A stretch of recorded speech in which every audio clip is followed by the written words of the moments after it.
Bismillahirrahmanirrahim. Assalamualaikum warahmatullahi wabarakatuh. Apa khabar semua? Saya doakan semoga semua pelajar-pelajar kesayangan saya diberikan kesihatan oleh Allah Subhanahu wa taala dan mendapat keampunan serta kerahmatan sempena di bulan Ramadan ini. Okey, pada hari ini saya akan membentangkan tajuk subtopik yang keempat tentang az-zakatu asy-syar'iyyah, iaitu penyembelihan secara moden. Penyembelihan dalam Islam. Minta maaf. Sorry. Okey, now al-hayawanat. Jenis-jenis haiwan. Al-hayawanat yanqasim ila al-qismain. Awalan bahriyah kulluha halalan. Thaniyan barriyah.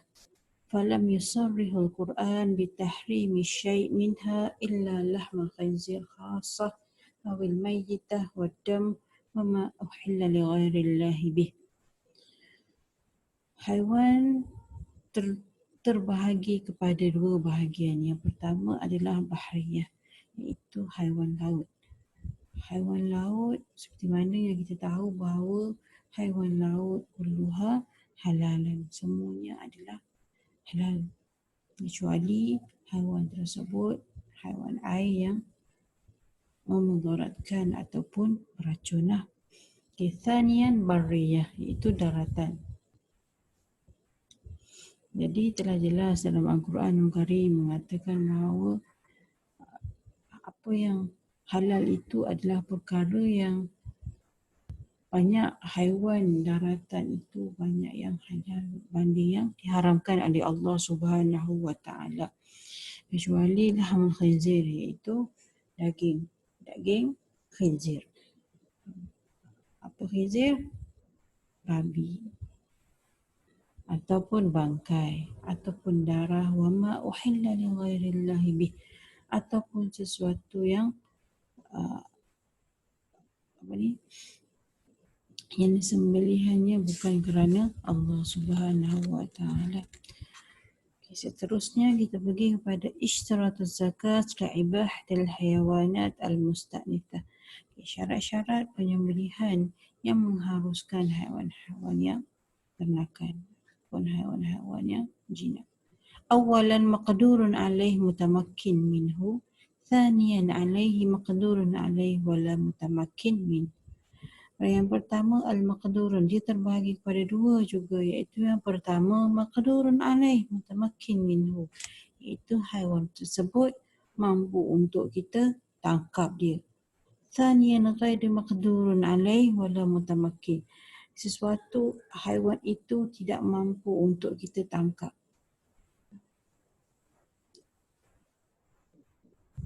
Seterusnya ta'rif az-zakat wa hukmuha. Zakat, ta'rif zakat dan ta'rif penyembelihan dan juga hukumnya. Ta'rif zakat adalah izhaqur ruhul hayawanat ataupun izhaqur ruhul hayawan bitariqil masyru' allati yaj'alu lahmuhu halalan lil muslim.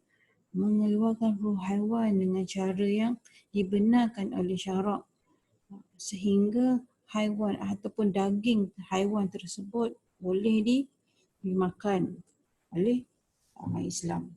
Ataupun hiya zabha aw nahril hayawan al-barril mubah akluhu aw aqrul mumtani' minhu bitariqil masyru'. Itu penyembelihan ataupun an-nahru, penyembelihan juga tetapi dilakukan di bawah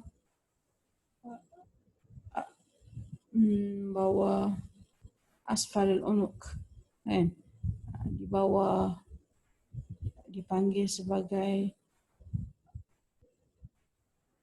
penyembelihan itu seperti binatang unta contohnya, dilakukan di bawah pangkal leher untuk mengharuskan memakan haiwan tersebut. Ataupun aqru al-mumtani' minhu bitariqil masyru', ataupun juga sembelihan yang terdapatnya halangan dengan cara yang tetapi Penyembelihan itu juga dilakukan secara yang dibenarkan oleh Islam. Mungkin kurang jelas, tetapi saya akan jelaskan pada page yang seterusnya. Hukm zakat. Ma hiya hukm zakat? Hukm zakatu wajibun. Hukum az-zakat, hukum penyembelihan adalah wajib. Kullu hayawan ma'kul la yahillu akluhu illa bizakat syar'iyyah aw ma fi ma'naha ma'ada samak wal jarad fayukal bila tazkiyah. Semua haiwan yang ma'kul, yang boleh dimakan, tidak halal memakannya kecuali dengan az-zakat syar'iyyah. Aw ma fi ma'naha ma'ada samak wal jarad. Maksudnya semua haiwan yang boleh dimakan. Lembu, kambing, unta, apa lagi? Kerbau, biri-biri, ayam, itik, angsa, burung dan sebagainya. Yang hiduplah. Yang boleh dimakan namun tidak boleh dimakan tanpa adanya sembelihan. Jadi hukum penyembelihan ini adalah wajib. Seperti mana di dalam dalil Allah Subhanahu wa taala di dalam Al-Quran, fakulu mimma dzukira smallahi alaihi in kuntum biayatihi mu'minin. Makanlah sesuatu perkara yang disebutkan nama Allah ke atasnya sekiranya kamu benar-benar beriman padanya. Qala Allah Ta'ala hurrimat alaikumul maitatu wad-dam wa lahmul khinzir wa ma uhilla li ghairillahi bih wal munkhaniqatu wal mawqudhah wal mutaraddiyah wan natihah وما أكل السبع إلا ما زكيتم وما زبه على النصب وأن تستقسموا بالأزلام ذلكم فسق.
Okey, dalam surah Al-Maidah. Dalam surah Al-Maidah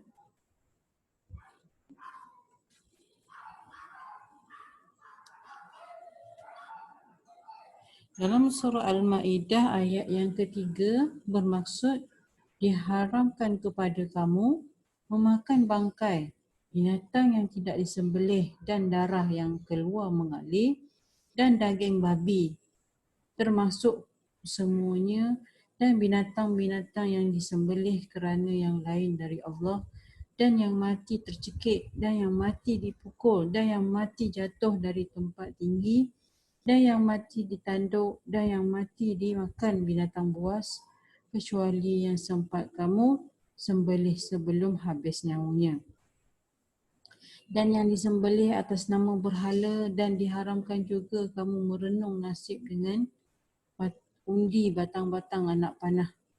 Yang demikian itu adalah perbuatan fasik.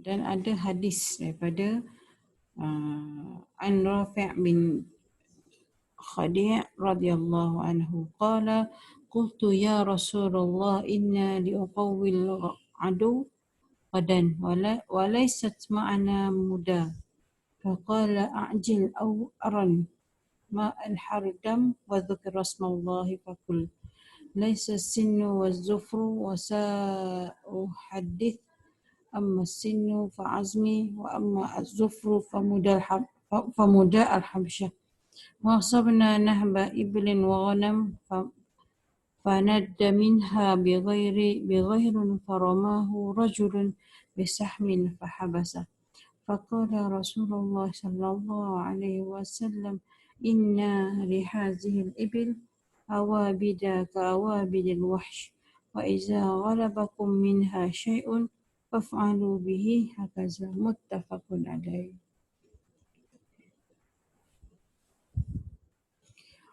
Seterusnya kita pergi kepada hikmah masyru'iyyatuz zakat. Apakah hikmah pensyariatan ataupun hikmah penyembelihan dalam Islam? Yang pertama adalah izhaq ruhul hayawan bi aqsar tariqi bi ruhihi bi ghairi ta'zib. Jadi antara hikmah penyembelihan yang pertama adalah untuk mengeluarkan roh haiwan itu dengan cara yang tidak mengazabkan haiwan. Maksudnya apabila penyembelihan dilakukan, apabila penyembelihan haiwan dilakukan kepada binatang, maka dengan cara yang cepat dengan menggunakan alat-alat yang tajam, maka penyembelihan itu akan membantu haiwan itu mati dengan kadar yang lebih cepat dan juga tidak mengazabkan haiwan. Nanti saya akan share satu artikel yang ditulis di Inggeris di jurnal antarabangsa yang membuktikan bahawa penyembelihan Islam adalah penyembelihan yang paling tidak menyakitkan. Maksudnya sembelihan itu sembelihan Islam itu adalah yang terbaik dan tidak menyakiti dan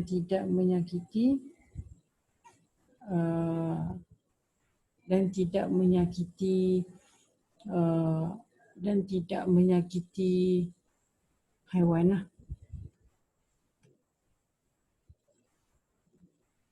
Yang kedua, tamyiz halalul lahmi min haramihi, iaitu membezakan daging yang halalul lahmi min haramihi. Daging yang halal dan juga daging yang haram. Maksudnya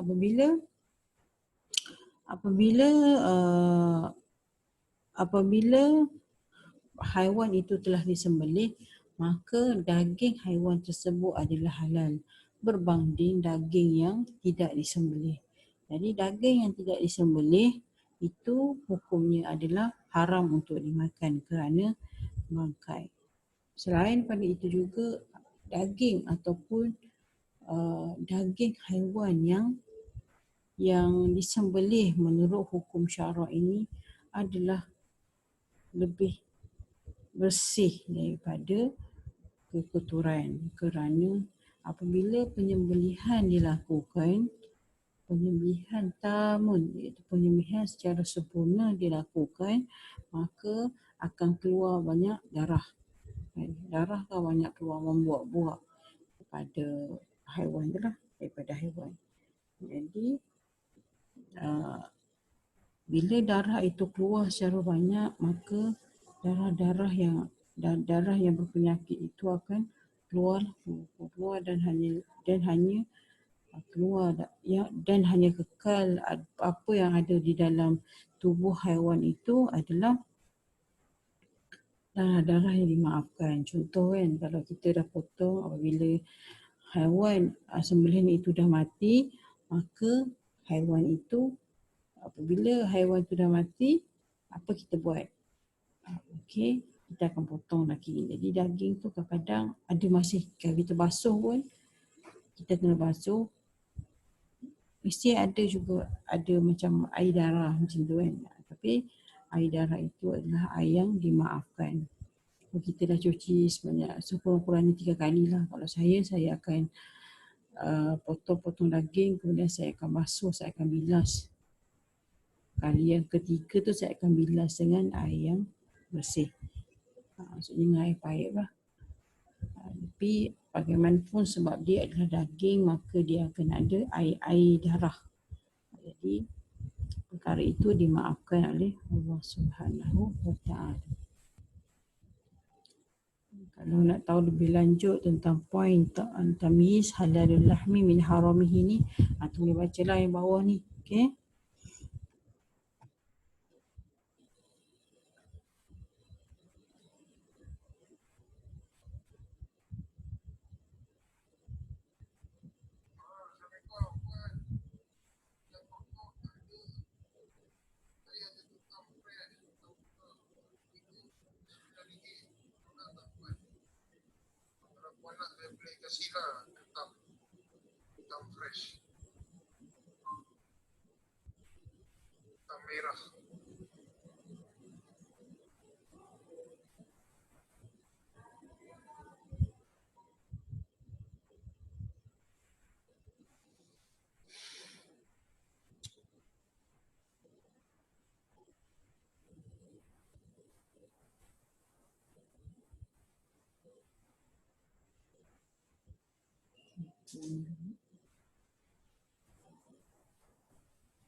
Satu lagi. Merah.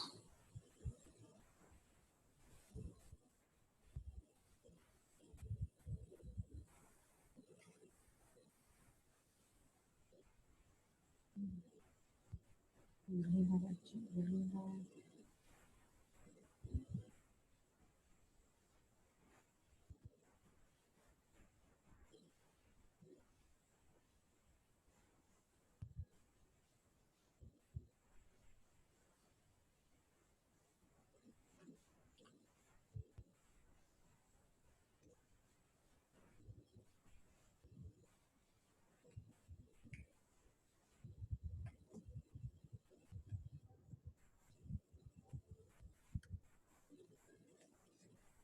Okey, seterusnya kita sambung aqsamuz zakat.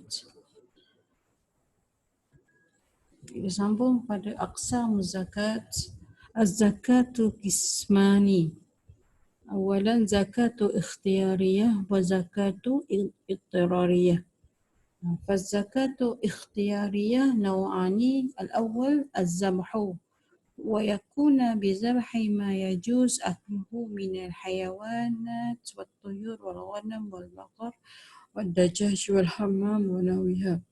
والثاني النحر ويكون في الإبل وما أشبهها بأن يطعن في اللبة من أسفل العنق بآلات حادة كالرمح أو السكين أو نحوهما. Okey, dalam penyembelihan ni ada dua. Yang pertama az-zakatu ikhtiyariyah. Az-zakatu ikhtiyariyah adalah penyembelihan yang ada padanya pilihan ataupun yang penyembelihan secara biasalah. Yang kedua az-zakatu ittirariyah. Zakat penyembelihan yang dilakukan kerana ittirariyah, iaitu apa? Kerana darurat. Okey, zakatu ikhtiyariyah ni pilihannya ada dua. Yang pertama az-zabhu, itu secara penyembelihan seperti biasa. Wa yakuna bi zabhi ma yajuzu aqluhu min al-hayawan. Maksudnya penyembelihan ini az-zabhu penyembelihan macam biasa, iaitu dilakukan dengan memotong haiwan. Di tengah-tengah itulah kat leher lah, seperti mana kita sembelih ayam, kita sembelih bibiri, kambing dan sebagainya, ayam dan sebagainya. Okey, yang kedua an-nahru. An-nahru ni adalah kita melakukan penyembelihan juga, tetapi kita wa yakuna fil ibil, ataupun seperti mana kita melakukan penyembelihan itu di apa? Kita sembelih haiwan itu di asfal, iaitu di pangkal leher unta. Sebabkan unta kan tinggi, kan, jadi nak sembelih kat mana? Jadi kena sembelih dekat pangkal leher dia sahaja. Itu pun sudah memadai, ataupun dipanggil asfalul unuq bi'alatil haddah karramhi au as-sakin. Maksudnya kita menyembelih di pangkal leher dengan menggunakan alat-alat yang tajam lah, seperti mata pisau. Okay. Amma az-zakatu ittirariyah fatakuna bi'aqril hayawan iza imtana'a walam yuqaddiru alaihi lihajanihi au syurudihi au hukumihi fi hafra au ma wa na'wi zalik. Wal aqru huwa jarhal hayawan jarhan yuaddi ila khuruj ruhihi ka'anna يرميه بسهم أو رصاصة أو آلات حادة في رأسه أو ظهره أو بطنه أو غير ذلك مما أنحر الدم. ولا يجوز أكل الحيوان إلا عند العجز عن ذبحه أو نهره كالشارة ونحو ذلك. Maksudnya penyembelihan secara ittirariyah, darurat ini adalah penyembelihan ataupun ittirariyah. Maksudnya penyembelihan ini dilakukan apabila terdapat halangan dan kita tak mampu untuk menyembelih haiwan tersebut dalam keadaan biasa. Contohnya haiwan tersebut jatuh ke dalam longkang. Longkang kecil sangat ya. Dia jatuh ke dalam telaga contohnya. Maksudnya dia jatuh dalam telaga telaga buta contoh. Okey. Apabila dia jatuh dalam telaga, menyukarkan untuk kita angkat haiwan tersebut. Kan? Tapi kalau kita tak angkat dia, maksudnya kalau kita biarkan dia di situ, di dalam telaga itu, maka haiwan tersebut akan mati tanpa sembelihan lah. Jadi pada ketika itu, Islam membenarkan kita melukakan. Maksudnya kita keluarkan ila khuruj ruhihi ka'anna yarmihi, maksudnya kita mengeluarkan roh dia dengan kita, contoh kita panah haiwan tersebut sehingga dengan alat yang tajam lah, dengan syarat dia alat yang tajam sehingga haiwan tersebut memang mati. Maksudnya kita lukakan, luka supaya banyak darah yang, dan bila kita lukakan dia ke haiwan tersebut, kita panah haiwan tersebut, jadi haiwan tersebut akan lukalah.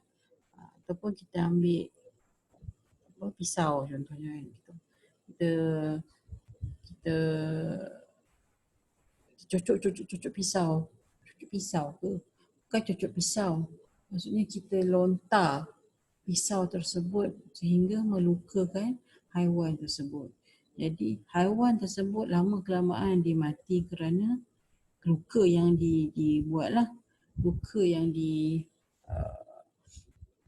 dikenakan ke atasnya. Maka dalam keadaan ini itu juga dianggap sebagai, itu yang disebut sebagai al-aqru, itu melukakan haiwan.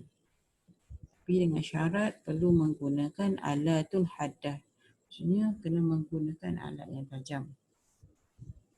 Jelas zakatu ikhtiyariyah wa zakatu ittirariyah. Okey, seterusnya kita pergi kepada syurutuz zakat. Syurutuz zakat al-arkanu al-lazimah li husuliz zakat hiya az-zabih, alatuz zabhi wal hayawan al-muradu bi zabhahu. Kan, pertama adalah az-zabih, iaitu penyembelih. Yang kedua alat az-zabhu, iaitu alatuz zabhi, alat penyembelihan, alatan ataupun peralatan penyembelihan. Yang kedua al-hayawan al-muradu bi zabhahu, iaitu haiwan yang disembelih. Okey, syurutuz zabih. Awalan al-aqlu, al-aqilah. يشترط في الذابح أن يكون عاقلا لأن الزكاة لابد أن يتحقق فيها القصد، والقصد لا يصح من المجنون أو السكران أو الذي لا يعقل، كما لا يصح من الصبي غير المميز. Yang pertama adalah al-aqlu, dia berakal. Aqilan, fa'ilan aqilan, itu seseorang itu perlulah berakal. Tak kira lelaki ke perempuan ke, boleh melakukan penyembelihan, yang penting dia ada berakal. Pada yasihhu, kerana apa? Kerana orang yang berakal ini boleh adanya al-qasdu, dia boleh melakukan niat. Berbeza dengan orang gila ataupun orang yang mabuk. Kerana dalam keadaan gila dan mabuk, orang gila memang layak akal kan, maksudnya orang gila memang tidak berakal, manakala as-sakran, mabuk ini di luar kawal dia. Orang yang mabuk tidak boleh melakukan penyembelihan kerana dalam keadaan itu dia tidak layak akal. Asyartu tsani an yakunu zabih musliman aw kitabiyan. Yang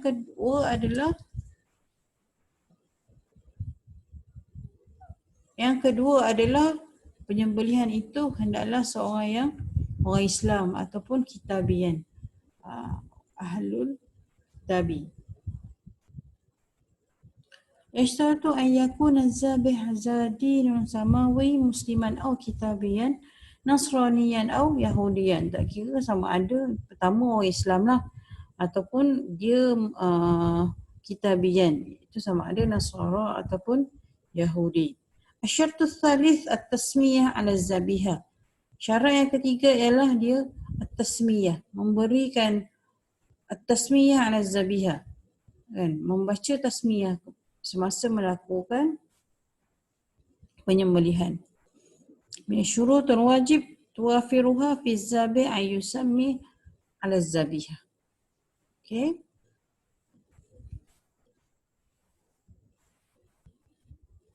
Seterusnya kita pergi kepada syurut al-hayawan al-muradu bi zabhahu. Syarat haiwan yang syarat pada haiwan. Okey. Asyartul awal an takuna zabihah hayyah. Waktu zabahi alamat al-hayyah al-mustaqirrah lizzabihah. الشرط الثاني أن يكون زهوق الروح بسبب الذبح لا بسبب الآخر. Syarat yang pertama antakun, maksudnya penyembelihan itu perlulah dilakukan kepada haiwan yang masih hidup, bukannya haiwan yang mati. Nak lakukan penyembelihan kena lakukan kepada haiwan yang hidup. Contoh segar bugar lagi haiwan tu, ataupun sebelum haiwan itu meninggal dunia. Contohnya lembu tu terlepas daripada tuan dia, tiba-tiba dia lalu kok jalan, kena langgar dengan kereta. Jadi tapi haiwan itu masih menyawa. Pada ketika itu hukumnya boleh lagi dilakukan penyembelihan. Maksudnya haiwan itu tak mati lagi, dia ada lagi hayatu mustaqirrah. Alamatul al-hayatu al-mustaqirrah lizabihah, iaitu penyembelihan al-hayatul mustaqirrah. Hayat mustaqirrah ini adalah tanda-tanda yang ada pada haiwan yang hidup. Contohnya dia mampu lagi bergerak, kaki dia gedik-gedik bergerak, contoh. Kan? Kalau kita tengok ayam, maksudnya semasa penyembelihan itu, apabila kita lepaskan ayam itu melompat-lompat lagi. Kalau angsa pula dia boleh terbang. Jauh pengalaman saya pernah melihat angsa yang disembelih kadang-kadang sehari dua, barulah dia mati. Dah sembelih dah tapi dia boleh lagi terbang. Dia hayat dia panjang, hidup nyawa dia panjang. Kalau angsa. Itulah dikenali sebagai al-hayatu az-zabihah. Al-hayatu mustaqirrah. Asyartu tsani an yakuna zuhuqur ruhu bisababil dhabhi la bisababil akhar. Yang kedua, penyembelihan itu maksudnya haiwan itu mati disebabkan oleh penyembelihan yang kita lakukan. Bukannya sekerana dijatuh ke dalam longkang, ataupun bukannya haiwan itu lemas di dalam air. Bukannya haiwan itu terkena beban yang besar atas kepala dia, kena batu yang besar, dia mati. Tak. Okey. Jadi dia ada dua. Yang pertama, haiwan itu hidup. Yang kedua adalah haiwan itu mati kerana penyembelihan itu. Okey, jelas? Okey. Syurut alatuz zabhi. Alatuz zabh. Syarat alat penyembelihan. Asyartul awal an takuna al-alat muhaddidah taqatta' mahallil zabhi. Okey, yang pertama adalah alat penyembelihan itu hendaklah tajam yang boleh memutuskan tempat penyembelihan. Harus untuk kita menggunakan alat yang tajam untuk menyembelih haiwan tersebut, seperti mana pisau yang tajam, bukannya pisau yang takluk, maksudnya pisau yang tumpul, bila kita denyai pun dekat leher tu tak makan. Kerana dia tak tajam, tak boleh. Maksudnya dia kena menggunakan alat yang tajam. Asyartu tsani alla takunu al-alat as-sinan wala zufran. Yang kedua adalah tidak boleh menggunakan alat ataupun peralatan yang menggunakan sinan, gigi ataupun kuku. Yang tu memang dalam hadis ma'al haraddamu wa zikra rasmallahi alaihi faqulu ma lam takun sinan wala zufran wa sa'ahdusikum an zalik amma as-sinu fa'azmin wa amma az-zufri famada al-habsyah. Memang dah ada clear. Nabi Muhammad SAW dah jelaskan bahawa kita tidak boleh menggunakan penyembelihan menggunakan gigi ataupun kuku. Sebab tak tajam kan. Famada al-habsyah. Okey, saya rasa setakat tu dulu untuk kuliah yang pertama ini. So saya berhenti sehingga syurutuz zabahu sahaja. Sehingga syurut alatuz zabh, supaya antum memang memahami tentang penyembelihan dengan cara yang dalam Islam secara yang betul. Okey, Assalamualaikum warahmatullahi wabarakatuh.